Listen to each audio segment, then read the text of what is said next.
Hello my dear student, welcome back to my YouTube channel Subhash study centre.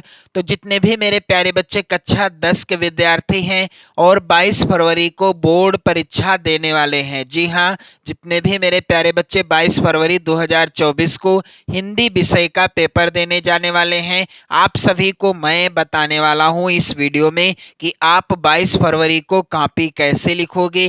Copy का जो front page होता है, पहला पेज मेरे प्यारे बच्चों, उसको आपको कैसे भरना है और कैसे आपको OMR सीट भरनी है, सारी चीजें इस वीडियो में मैं क्लियर करा दूंगा। तो वीडियो के लास्ट तक बने रहिएगा। सबसे पहले तो आप यहाँ पर ध्यान दीजिएगा, कुछ इस तरह का होगा कॉपी के फ्रंट पेज का कवर। यहाँ पर आप देख सकते हैं जिसमें आपको क्या भरना है, परीक्षार्थी सभी प्रविष्टियां शुद्ध एवं स्पष्ट रूप से स्वयं भरें। चाहे तो आप इसे काले पेन से भरें या आप नीले पेन से भरें, किसी भी पेन का प्रयोग कर सकते हैं, काले अथवा नीले। इसके अतिरिक्त आपको किसी अन्य कलर के पेन का प्रयोग बिल्कुल नहीं करना है। तो यहाँ पर परीक्षार्थी का अनुक्रमांक अंकों में जो भी आपका रोल नंबर होगा, यहाँ पर आप रोल नंबर भर दोगे। और जैसा मैं आपको तरीका बताने वाला हूँ, यदि आप इसी तरीके से 22 फरवरी को हिंदी विषय की कॉपी लिखते हैं तो आपके 70 में 70 बिल्कुल पक्के हो जाएंगे। बस जो चीजें मैं कहूंगा, आपको ध्यान रखने वाली बातें वो आप जरूर ध्यान रखिएगा। तो यहाँ पर मान लीजिए आपका रोल नंबर जो भी होगा, यहाँ पर आप अंकों में भरेंगे। उदाहरण के लिए आप देख सकते हैं अंकों में भरा हुआ है। दूसरा है परीक्षार्थी का अनुक्रमांक शब्दों में। तो यहाँ पर जो आपका अंकों में होगा वही यहाँ पर शब्दों में होगा। जैसे 1 है तो 1 लिखा गया, 2 है तो 2, बस कामा लगाते जाइएगा। जितनी भी संख्याएं होंगी उतने ही शब्दों में आपको यहाँ पर लिखना होगा। फिर विषय, आपका पहला पेपर किस विषय का है, हिंदी विषय का पेपर है। और विषय एवं प्रश्न पत्र तथा संकेतांक, तो विषय हिंदी विषय का है और प्रश्न पत्र केवल प्रश्न पत्र। मेरे प्यारे बच्चों, प्रश्न पत्र पर जो अंकित रहेगा संकेतांक, यहाँ पर आप देख सकते हैं इस मॉडल पेपर के जरिए, यहाँ पर इस साइड में जो यहाँ पर लिखा है 801 और ब्रैकेट में लिखा है DD, तो यहाँ पर जो भी लिखा होगा आपको यहाँ इस कॉलम में भर देना है, जो भी लिखा होगा वही आपको भरना है। फिर परीक्षा का दिन जो आप जानते ही हैं, आप सभी, बृहस्पतिवार से आपकी बोर्ड परीक्षा स्टार्ट है। परीक्षा की तिथि क्या है, 22 फरवरी 2024। और पाली, आपके सभी पेपर प्रथम पाली में होंगे। और केंद्र का नाम, जिस विद्यालय में यानी जिस स्कूल में आपका सेंटर गया होगा उस स्कूल का नाम यहाँ पर आपको कर देना है। तो इस तरह से आपको कॉपी का पहला कवर पेज भरना है। मेरे प्यारे बच्चों, यहाँ पर आपको ना तो ओवर राइटिंग करनी है, ना तो किसी तरह की काट पीट करनी है। यदि आप ऐसा करते हैं तो आपकी कॉपी चेक नहीं होगी और आप फेल भी हो सकते हो। तो इस पेज को आप बहुत ही सावधानी पूर्वक भरिएगा, क्योंकि व्हाइटनर का प्रयोग बिल्कुल वर्जित है।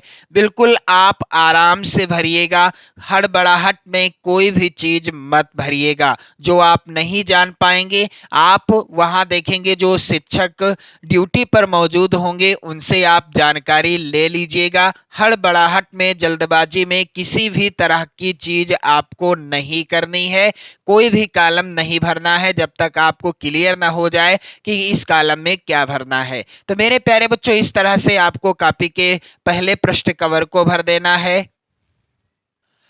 अब OMR सीट पर आपको कैसे भरना है, तो यहाँ पर जिला कोड और नाम, ये सारी चीजें भरी हुई मिलेंगी जैसा कि 2023 में मिली थी। यहाँ पर आप लोग ध्यान दीजिएगा, पहला अक्षर और दूसरा अक्षर, यहाँ पर प्रश्न पत्र मार्का सीरीज। तो यहाँ पर मार्का सीरीज क्या होता है, जैसे यहाँ पर है ये ब्रैकेट में DD है, तो पहला अक्षर भी D है और दूसरा अक्षर भी D है। जो भी अक्षर होंगे आपको भरने हैं। यहाँ पर पहला अक्षर, जिसमें पहला अक्षर आप भरोगे और यहाँ पर दूसरा अक्षर। अब D यहाँ पर कहाँ पर है मेरे प्यारे बच्चों, यहाँ पर आप लोग ध्यान दीजिएगा, डी है, ये रहा डी। तो इसको आपको गोला काला कर देना है। और इसी तरह से इस लाइन में भी डी कहाँ पर है, यहाँ पर है।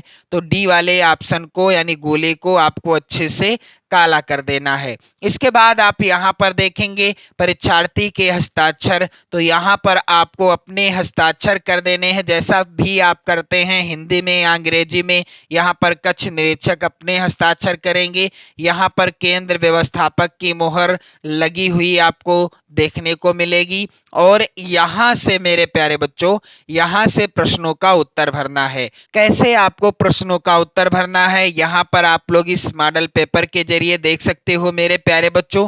पहला प्रश्न यहाँ पर दिया गया है, निम्नलिखित कथनों में से कोई एक कथन सही है, उसे पहचान कर लिखिए। तो यहाँ पर जो है तीसरा कथन, संस्कृति के 4 अध्याय के लेखक रामधारी सिंह दिनकर जी हैं। यहाँ पर ये तीसरा वाला कथन सही है। तो जिस प्रश्न में जो भी कथन सही होगा उसी के अनुसार आपको यहाँ पर गोले काले करने हैं। पहले में कौन सा सही है, तीसरा वाला यानी सी वाला। तो सी वाला गोला काला कर दिया गया।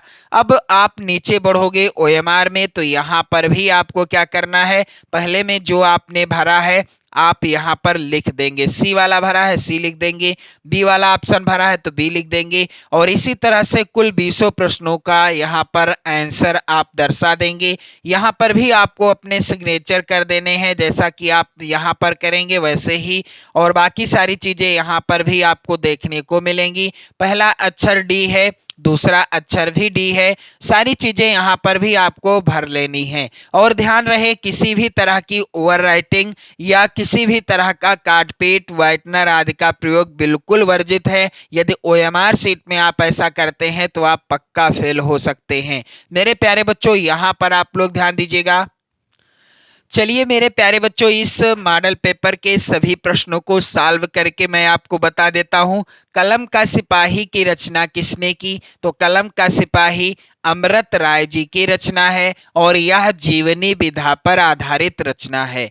प्रश्न संख्या 3 है मेरे प्यारे बच्चों, एकांकी सम्राट किसे कहा जाता है, तो एकांकी सम्राट कहा जाता है राम कुमार वर्मा जी को। और उपन्यास सम्राट किसे कहा जाता है, मुंशी प्रेमचंद जी को कहा जाता है। प्रश्न संख्या 4 है मेरे प्यारे बच्चों, सरस्वती पत्रिका के संपादक कौन थे, तो सरस्वती पत्रिका का संपादन आचार्य महावीर प्रसाद द्विवेदी जी ने किया था। और यदि प्रश्न में पूछ लिया जाता है कि सरस्वती पत्रिका के प्रथम संपादक कौन थे, तो उत्तर हो जाएगा श्याम सुंदर दास। मेरे प्यारे बच्चों, प्रश्न संख्या यहाँ पर 5 है,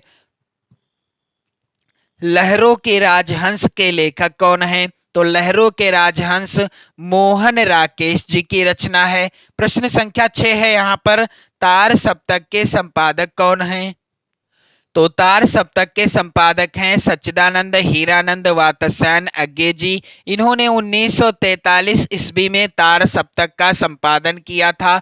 मेरे प्यारे बच्चों, प्रश्न संख्या 7 है, आधुनिक युग की मीरा किसे कहा जाता है, तो आधुनिक युग की मीरा कहा जाता है महादेवी वर्मा जी को। प्रश्न संख्या 8 है, आधुनिक काल की समय सीमा क्या है मेरे प्यारे बच्चों, तो इस प्रश्न का उत्तर होगा सन 1843 ईस्वी से अब तक का समय आधुनिक काल के अंतर्गत आता है। प्रश्न संख्या 9 भी इंपॉर्टेंट है, प्रजा हितैषी समाचार पत्र निकालने वाले हिंदी सेवी कौन थे, यहाँ पर इसका उत्तर हो जाएगा राजा लक्ष्मण सिंह जी ने प्रजा हितैषी समाचार पत्र निकाला था। प्रश्न संख्या 10 है, निज भाषा उन्नति अहै सब उन्नति को मूल उक्ति के लेखक कौन है, तो मेरे प्यारे बच्चों यह उक्ति है भारतेंदु हरिश्चंद्र जी की। प्रश्न संख्या यहाँ पर 11 है, शोक विकल सब रोवहि रानी रूपशील बल तेज बखानी में कौन सा रस है, तो मेरे प्यारे बच्चों यहाँ पर है कौन सा रस, करुण रस है, क्योंकि करुण रस का स्थायी भाव ही होता है क्या, शोक। करुण रस का स्थायी भाव क्या होता है मेरे प्यारे बच्चों, आप लोग ध्यान दीजिएगा, करुण रस का स्थायी भाव शोक होता है। हास्य रस का स्थायी भाव क्या होता है, हास होता है, भयानक रस का स्थायी भाव भय होता है, विभत्स रस का स्थायी भाव जुगुप्सा होता है। आप लोग ध्यान दीजिएगा, जुगुप्सा होता है। आप लोग यहाँ पर ध्यान दीजिएगा, प्रश्न संख्या 12 है मेरे प्यारे बच्चों। पुलक प्रकट करती है धरती, हरित तृणों के नोकों से, मानो झूम रहे तरु भी मंद पवन के झोंकों से। इन पंक्तियों में प्रयुक्त अलंकार कौन सा है? तो मैंने आपको बताया था, जहां पर मनु मानो, जनु जानो, मनहु जनहु आदि में से कोई भी शब्द आ जाता है जिस भी उदाहरण में, वहां पर होता है उत्प्रेक्षा अलंकार। और दिए गए उदाहरण में यहाँ पर आप देख पा रहे हैं, मानो झूम रहे तरु भी मंद पवन के झोंकों से। यहाँ पर मानो जो है यह क्या है मेरे प्यारे बच्चों? उत्प्रेक्षा अलंकार का वाचक शब्द है। प्रश्न संख्या 13 है, रोला में कितने चरण होते हैं? तो रोला में मेरे प्यारे बच्चों 4 चरण होते हैं। और रोला के प्रत्येक चरण में कितनी मात्राएं होती हैं? 24 मात्राएं होती हैं। प्रश्न संख्या 14 है, सोरठा के प्रथम एवं तृतीय चरण में कितनी मात्राएं होती हैं? तो सोरठा के पहले और तीसरे चरण में 11-11 मात्राएं होती हैं। सोरठा के दूसरे और चौथे चरण में 13-13 मात्राएं होती हैं। प्रश्न कैसा भी आए, आपसे आंसर ना गलत होने पाए। मेरे प्यारे बच्चों, प्रश्न संख्या यहाँ पर 15 है, त्रिवेणी में समास कौन सा है? तो मैंने आपको बताया था कि जिस समास का पहला पद संख्यावाची होता है और बाकी का पद किसी समूह या समाहार का बोध या ज्ञान कराता है, वहां पर होता है क्या? द्विगु समास। प्रश्न संख्या 16 है, अहि भुजंग विषधर कहा जाता है किसको? क्या मेढक को या कोयल को, सर्प को? तो यहाँ पर उत्तर हो जाएगा अहि भुजंग और विषधर कहा जाता है सर्प को। प्रश्न संख्या 17 मेरे प्यारे बच्चों, आप लोग ध्यान दीजिएगा, मोहन गीत गा रहा है और राधा खेल रही है। इस प्रकार का जो वाक्य है, यह किस प्रकार का वाक्य है? तो यह है मेरे प्यारे बच्चों संयुक्त वाक्य। वाच्य प्रयोग के कितने भेद हैं? इस प्रश्न का उत्तर होगा वाच्य प्रयोग के 3 भेद होते हैं। प्रश्न संख्या 19 है, जब क्रिया के व्यापार का फल कर्म पर पड़ता है तो उसे क्या कहते हैं? उसे कहते हैं सकर्मक क्रिया। प्रश्न संख्या 20 मेरे प्यारे बच्चों, आप लोग ध्यान दीजिएगा, तद स्त्रीलिंग शब्द का सप्तमी विभक्ति बहुवचन का रूप क्या होगा? तो यहाँ पर हो जाएगा तासु। अब बारी आती है वर्णनात्मक प्रश्नों को सॉल्व करने की। कैसे आप लिखोगे बोर्ड परीक्षा में कॉपी, ताकि आपके 70 में 70 अंक बिल्कुल पक्के हो जाएं। जो तरीका मैं आपको बताने वाला हूं, आप लोग जरूर इस तरीके से लिखोगे। चाहे आपको कुछ भी ना आता हो, लेकिन यदि आप तरीका सही प्रयोग करते हैं और अच्छे से लिखते हैं तो आपको 70 में से 65 प्लस भी अंक आ सकते हैं। 70 में 70 अंक भी आप ला सकते हो। तो मेरे प्यारे बच्चों, यहां पर आप लोग ध्यान दीजिएगा, पहला प्रश्न है, निम्नलिखित गद्यांशों पर आधारित 3 प्रश्नों का उत्तर दीजिए। मेरे प्यारे बच्चों, यहाँ पर जो गद्यांश है आप लोग ध्यान दीजिएगा, पहला है, बहुत से लोग ऐसे होते हैं जिनके घड़ी भर के साथ से भी बुद्धि भ्रष्ट हो जाती है। यह लिया गया है गद्यांश किस पाठ से?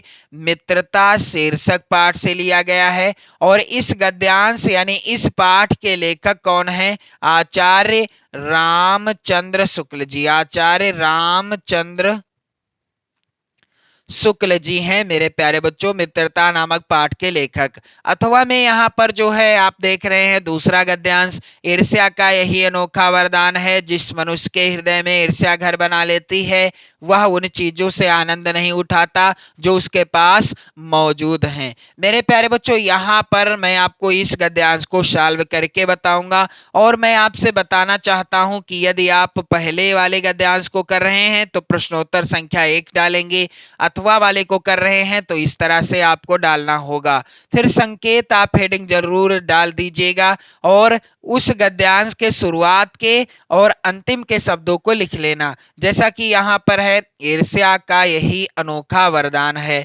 अंतिम के शब्द क्या हैं? वेदना भोगनी पड़ती है। तो यहाँ पर मैंने लिख दिया है ईर्ष्या का यही, फिर डॉट डॉट कर दिया है और अंतिम के शब्द को लिख दिया है पड़ती है। इस तरह से आप बिल्कुल कंप्लीट लिखिएगा, बिल्कुल अच्छे से लिखिएगा। फिर संदर्भ हेडिंग डाल दीजिएगा आप लोग। प्रस्तुत गद्यांश हमारी पाठ्य पुस्तक हिंदी आप काले पेन से लिखेंगे के गद्य खंड में संकलित, और गद्य खंड भी आपको काले पेन से ही लिखना है। ईर्ष्या तू न गई मेरे मन से नामक पाठ से उद्धृत है, जिसके लेखक रामधारी सिंह दिनकर जी हैं। जब आप संदर्भ से ऐसा ही लिखेंगे, बस पाठ का नाम और लेखक का नाम आप बदल देंगे, जिस पाठ का गद्यांश आप कर रहे होंगे बस आप इसी तरह से लिखिएगा, आपको काफी ज्यादा इससे क्या होगा, फायदा होगा। मेरे प्यारे बच्चों, इसके बाद आप देख पा रहे होंगे गद्यांश का दूसरा प्रश्न है, गद्यांश के रेखांकित अंश की व्याख्या कीजिए। अब यहाँ पर आप लोग ध्यान दीजिएगा, गद्यांश का रेखांकित अंश क्या है। ईर्ष्या का यही अनोखा वरदान है, जिस मनुष्य के हृदय में ईर्ष्या घर बना लेती है, वह उन चीजों से आनंद नहीं उठाता जो उसके पास मौजूद हैं, बल्कि उन वस्तुओं से दुख उठाता है जो दूसरों के पास हैं। मेरे प्यारे बच्चों, रेखांकित अंश की व्याख्या इस तरह से हेडिंग आप लोग डाल देंगे, और रेखांकित अंश की व्याख्या क्या हो जाएगी। ईर्ष्या नामक मनोविकार एक विचित्र वरदान है, जिसके हृदय में यह भाव आ जाता है वह अपनी वस्तुओं से सुखी नहीं होता है, अपितु अन्य वस्तुओं के पास होने वाली वस्तुओं के कारण ही दुखी रहता है। ईर्ष्यालु व्यक्ति स्वयं भी तुलना यानी स्वयं की तुलना अन्य से करता रहता है। तुलना में जो अभाव उसे स्वयं में मिलते हैं वह उसके हृदय को काटते रहते हैं। तीसरा जो प्रश्न है इस तरह से, इसका उत्तर भी आप आसानी से लिख सकते हैं। तो मेरे प्यारे बच्चों, आप सभी लोग गद्यांश को ऐसे ही हल करिएगा। कोई भी गद्यांश हो, संदर्भ आप अच्छे से लिखिएगा, रेखांकित अंश की व्याख्या भी आप अच्छे से लिखिएगा। अब बारी आती है, यहाँ पर अगला प्रश्न है इस मॉडल पेपर का। आप लोग ध्यान देंगे मेरे प्यारे बच्चों, यहाँ पर है प्रश्न संख्या 2। दिए गए पद्यांश पर आधारित 3 प्रश्नों का उत्तर दीजिए। तो यहाँ पर पद्यांश वेरी इंपॉर्टेंट है।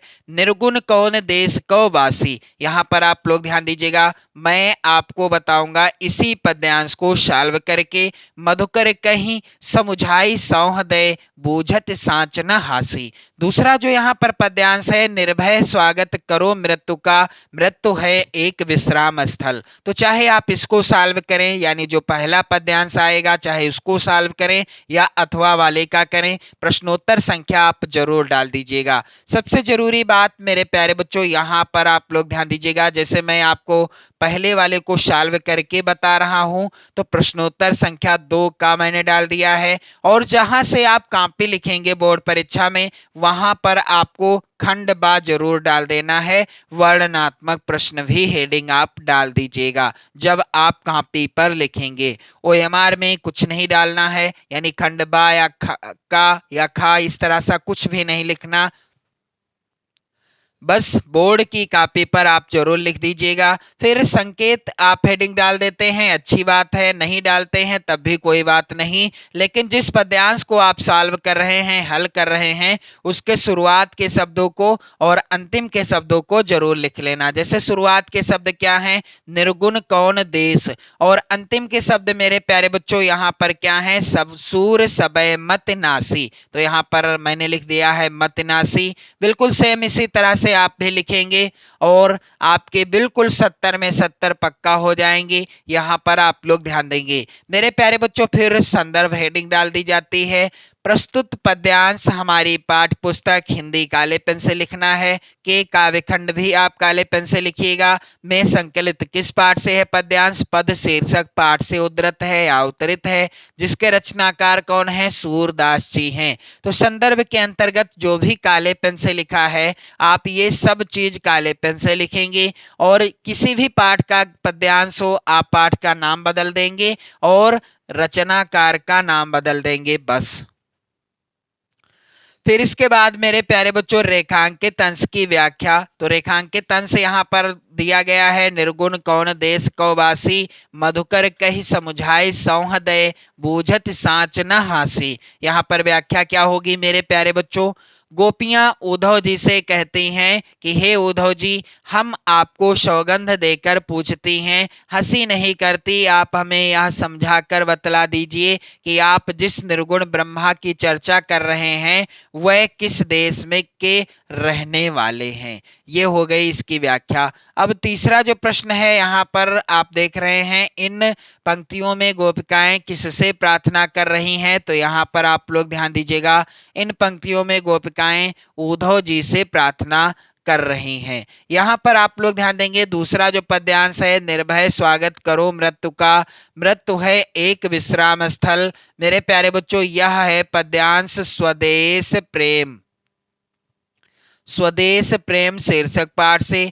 रचनाकार यानी लेखक हैं कौन, आप लोग ध्यान दीजिएगा, राम नरेश त्रिपाठी जी। स्वदेश प्रेम शीर्षक पाठ के रचनाकार हैं राम नरेश त्रिपाठी जी हैं। इसके बाद मेरे प्यारे बच्चों आप देखेंगे अगला प्रश्न यहाँ पर है, प्रश्न संख्या 3, दिए गए संस्कृत गद्यांश में से किसी एक का संदर्भ सहित हिंदी में अनुवाद कीजिए। तो यहाँ पर 2 गद्यांश हैं, 5 नंबर का प्रश्न है। मैं आपको बताऊंगा यहाँ पर है पहला वाला गद्यांश, इसको सॉल्व करके, एकदा बहवा जना धूमियानम रेलगाड़ी आरूहा नगरम प्रतिगच्छन्ति, इस तरह से प्रश्नोत्तर संख्या आपको डाल देना है। यदि पहला आप कर रहे हैं तो पहला यानी प्रश्नोत्तर संख्या 3, अथवा वाला कर रहे हैं तो आप अथवा हेडिंग डाल दीजिएगा।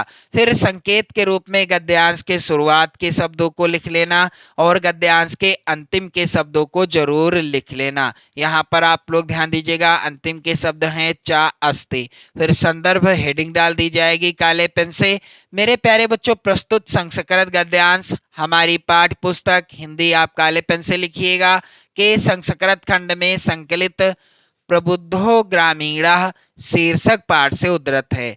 तो मेरे प्यारे बच्चों, जो भी काले पेन से लिखा है आप काले पेन से लिखिएगा। जैसे प्रस्तुत संस्कृत गद्यांश हमारी पाठ्य पुस्तक हिंदी काले पेन से लिखा है, के संस्कृत खंड भी काले पेन से लिखा है मेरे प्यारे बच्चों। में संकलित पाठ का नाम क्या है, प्रबुद्धो ग्रामीणा शीर्षक पाठ से अवतरित है या उद्धृत है, काले पेन से लिखा है, आपको भी काले पेन से ही लिखना है। फिर हिंदी अनुवाद आपको कर देना है, जो भी गद्यांश होगा उसका हिंदी अनुवाद आप कर दीजिएगा। मेरे प्यारे बच्चों, यहाँ पर आप देखेंगे प्रश्न संख्या 4 है, दिए गए संस्कृत पद्यांश में से किसी एक का संदर्भ सहित हिंदी में अनुवाद कीजिए। 5 नंबर का ये भी प्रश्न है। अब मेरे प्यारे बच्चों, यहाँ पर जो श्लोक है यानी पद्यांश है संस्कृत खंड का, यहाँ पर आप लोग ध्यान दीजिएगा क्या है, यहाँ पर मानम हित्वा प्रियो भवति क्रोधम हित्वा ना सोचति। पहले वाले का ही मैं सॉल्व करके बताऊंगा आप सभी को। तो सबसे पहले प्रश्नोत्तर संख्या 4, या अथवा आप कर रहे हैं तो अथवा आप हेडिंग डाल देंगे।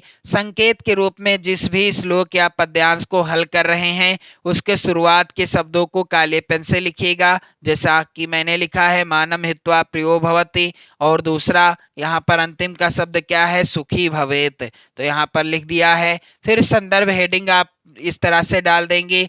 मेरे प्यारे बच्चों, क्या हो जाएगा संदर्भ, प्रस्तुत श्लोक हमारी पाठ्य पुस्तक हिंदी काले पेन से लिखिएगा, के संस्कृत खंड भी आप काले पेन से लिखिएगा, में संकलित जीवन सूत्राणि, पाठ का नाम भी आपको काले पेन से ही लिखना है, से अवतरित है या उद्धृत है, इस तरह से संदर्भ लिखा जाएगा। फिर हिंदी अनुवाद क्या होगा, मानम हित्वा प्रियो भवति, क्रोधम हित्वा ना सोचति, कामम हित्वा अर्थवान भवति, लोभम हित्वा सुखी भवेत। अर्थात मनुष्य अभिमान को छोड़कर सबका प्रिय हो जाता है और क्रोध को छोड़कर शोक नहीं करता, कामना को छोड़कर धनवान होता है और लोभ को छोड़कर सुखी होता है। मेरे प्यारे बच्चों, प्रश्न संख्या 5 ऐसा आएगा और आपको कैसे लिखना है इसका उत्तर, अपने पठित खंड काव्य के आधार पर निम्नलिखित प्रश्नों में से किसी एक का उत्तर दीजिए। मेरे प्यारे बच्चों, आप लोग ध्यान देंगे, जो भी खंड काव्य आपके जिले के लिए निर्धारित है उसमें से किसी एक प्रश्न का ही उत्तर यहाँ पर आपको देना होगा।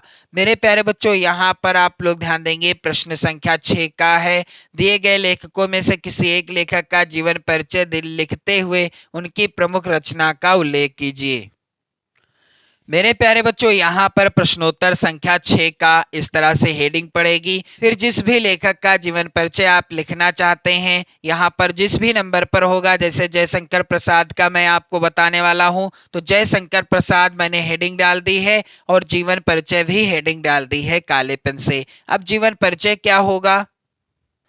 सबसे पहले महत्वपूर्ण बिंदुओं को आप कॉपी के इस साइड में जरूर लिख लीजिएगा। जीवन परिचय हेडिंग डालने के बाद जैसे जन्म कब हुआ जयशंकर प्रसाद जी का, 30 जनवरी 1889 ईस्वी को। जन्म स्थान क्या था मेरे प्यारे बच्चों? यहाँ पर काशी। और पिताजी का नाम इनके श्री देवी प्रसाद साहू। शिक्षा इन्होंने 8वीं तक प्राप्त की। और इनकी प्रमुख रचनाएं कौन कौन सी हैं? चंद्रगुप्त, एक घूंट कंकाल आदि। मृत्यु 15 नवंबर 1937 को हो गई। जीवन परिचय हेडिंग डालने के बाद आपको क्या लिखना है? बिल्कुल आसान शब्दों में है मेरे प्यारे बच्चों। जयशंकर प्रसाद का जन्म काशी आप काले पेन से लिखेंगे, के एक प्रतिष्ठित वैश्य परिवार में 30 जनवरी 1889 ईस्वी में हुआ था। जो महत्वपूर्ण चीजें हैं उन्हें आप काले पेन से लिखिएगा। और मेरे प्यारे बच्चों, जयशंकर प्रसाद का जीवन परिचय इससे आसान आपको कहीं नहीं मिलेगा। इनके पिता का नाम श्री देवी प्रसाद साहू, जो कि सुंघनी साहू के नाम से प्रसिद्ध थे या प्रख्यात थे। उनकी दानशीलता और उदारता के कारण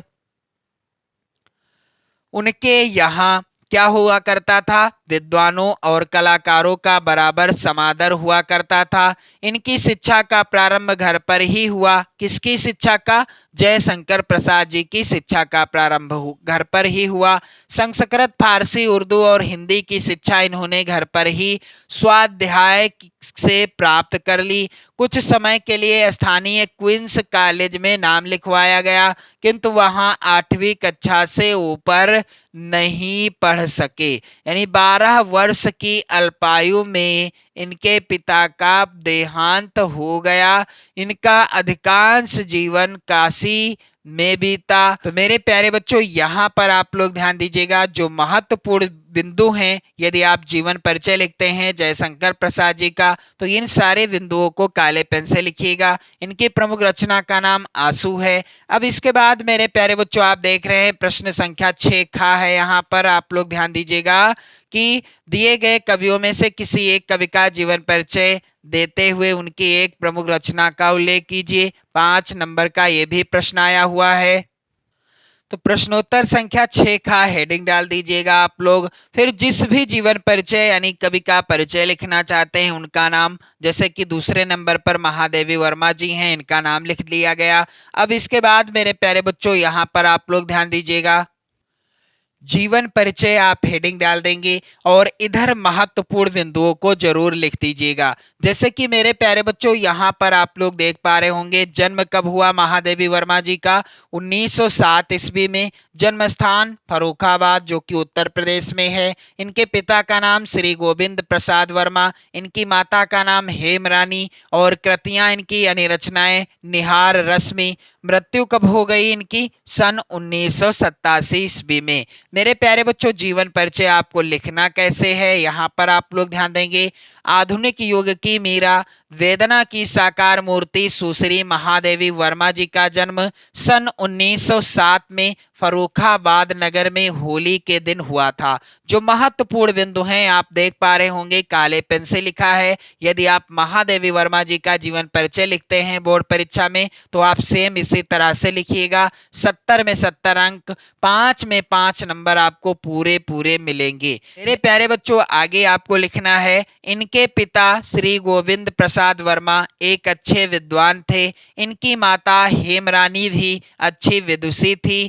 केवल 9 वर्ष की अवस्था में ही इनका विवाह रूप नारायण सिंह के साथ हो गया। विवाह के बाद एमए तक शिक्षा प्राप्त की। संगीत और चित्रकला में इनकी विशेष रुचि थी। किसकी? महादेवी वर्मा जी की। और आप प्रयाग महिला विद्यापीठ में प्राचार्या रहीं। तथा उप कुलपति पद पर भी आसीन रहीं। उत्तर प्रदेश सरकार ने इन्हें विधान परिषद की सदस्य नियुक्त कर सम्मानित किया। भारत के राष्ट्रपति ने इन्हें पद्मश्री की उपाधि से सुशोभित किया। मेरे प्यारे बच्चों, यहाँ पर आप लोग ध्यान देंगे, हिंदी साहित्य सम्मेलन ने इन्हें नीरजा पर 500 रुपये का सक्सरिया पुरस्कार तथा यामा पर 1200 रुपये का मंगला प्रसाद पारितोषिक देकर सम्मानित किया। पति द्वारा परित्यक्ता होने के कारण इनका जीवन वेदनामय रहा। इनके साहित्य में भी उसी वेदना की टीस है। मेरे प्यारे बच्चों, इन्होंने चांद नामक पत्रिका का संपादन भी किया।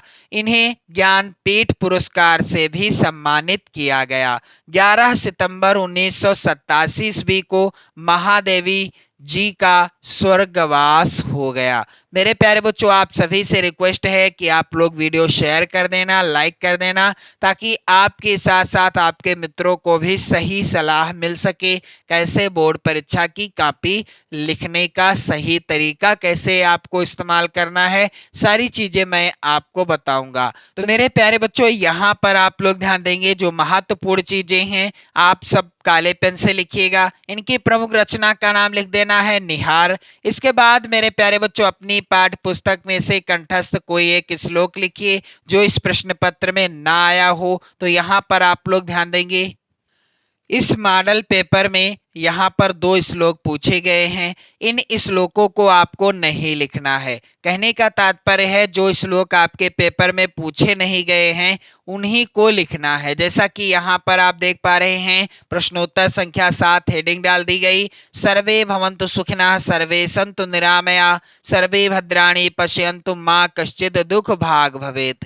मेरे प्यारे बच्चों, इसी तरह से आपको श्लोक लिख देना है। प्रश्न संख्या यहाँ पर 8 है। निम्नलिखित प्रश्नों में से किन्हीं 2 प्रश्नों का उत्तर संस्कृत में दीजिए। तो ये सभी प्रश्न आप लोग तैयार कर लो। फिलहाल मैं आपको 2 महत्वपूर्ण प्रश्नों का उत्तर लिखकर बताता हूं। यहाँ पर प्रश्नोत्तर संख्या 8 हेडिंग डाल दीजिए, प्रश्न संख्या 1 का उत्तर। प्रश्न संख्या 1 क्या है? वाराणसी कस्या भाषायाः केंद्रम अस्ति। तो वाराणसी भारतीय संस्कृति संस्कृत भाषायाश्च केंद्रम स्थल अस्ति। मेरे प्यारे बच्चों, यहाँ पर अगला प्रश्न यहाँ पर है, तीसरा पसंद किया गया है, पुरु राजा कः आसीत्। तो यहाँ पर उत्तर होगा पुरु राजा एका भारत वीरा आसीत्। मेरे प्यारे बच्चों, आप लोग ध्यान दीजिएगा, वीडियो को शेयर कर दीजिएगा, लाइक कर दीजिएगा। प्रश्न संख्या 9 है। मेरे प्यारे बच्चों, निम्नलिखित में से किसी एक विषय पर निबंध लिखिए। 7 नंबर का प्रश्न आएगा इस बार, और ये सभी निबंध आप लोग तैयार कर लेना। विद्यार्थी और अनुशासन, बेरोजगारी की समस्या और उसका समाधान, विज्ञान के चमत्कार, प्रदूषण की समस्या और समाधान। प्रश्न संख्या 10, छात्र वृत्ति के लिए अपने प्रधानाचार्य को एक पत्र लिखिए, या शहर की सफाई हेतु अपने शहर के मुख्य नगर अधिकारी को पत्र लिखिए। तो मेरे प्यारे बच्चों, मैंने आपको बता दिया है कि कैसे आपको बोर्ड परीक्षा में कॉपी लिखनी है 22 फरवरी को। आप लोग वीडियो शेयर जरूर कर देना। पढ़ते रहें, मस्त रहें, स्वस्थ रहें। जय हिंद।